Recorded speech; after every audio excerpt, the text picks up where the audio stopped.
গাজায় ইসরায়েলি গণহত্যার সমর্থক যুক্তরাষ্ট্র, তাই তাদের দেয়া নিষেধাজ্ঞা বা ভিসা নীতি নিয়ে মাথা ব্যথা নেই সরকারের, এমন মন্তব্য করেছেন আওয়ামী লীগ সাধারণ সম্পাদক ওবায়দুল কাদের। তিনি আরও জানান, কলকাতায় সংসদ সদস্যের খুন হওয়া নিয়ে ধোঁয়াশা রয়েছে।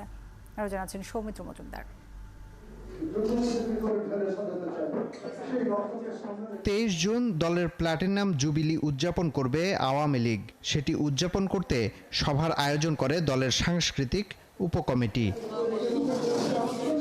সভায় উঠে আসে কলকাতায় গিয়ে সরকার দলীয় সংসদ সদস্য আনোয়ারুল আজিমের খুন হওয়ার বিষয়টি।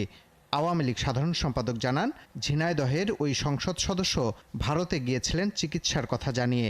নিরাপত্তার ব্যাপারটা তখনই সেভাবে দেখাও, তখন সেখানকার অ্যাপ্রোপ্রিয়েট অথরিটিকে জানিয়ে যদি কেউ যায়, তা সেটার জন্য বন্ধু রাষ্ট্রের তো কোনো, ফখরুল সাহেব বলছেন বন্ধু রাষ্ট্রে গিয়ে নিরাপদ থাকে না, কিন্তু বন্ধু আপনাদের যদি শত্রু রাষ্ট্র, তো সেখানে সালাউদ্দিন আপনাদের এমপি এতদিন নিরাপদে কেমন?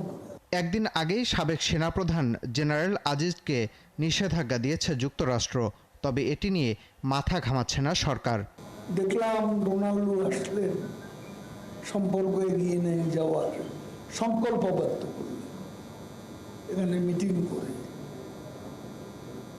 সেখানে আবার তিনি যেতে না যেতেই নিষেধাজ্ঞা এসেছে। আগে 7 জন, এখন আবার 1 জন।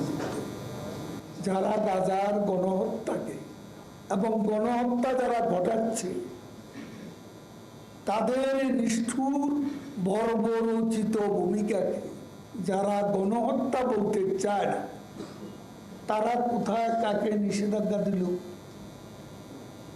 সেটা নিয়ে আমাদের কোনো মাথা ব্যথা। দলের প্রতিষ্ঠা বার্ষিকীতে এবার বড় আয়োজনের প্রস্তুতি নেওয়া হচ্ছে বলে জানান আওয়ামী লীগ নেতারা। শিল্পীদের জন্য আমাদের। সৌমিত্র মজুমদার, ৭১, ঢাকা।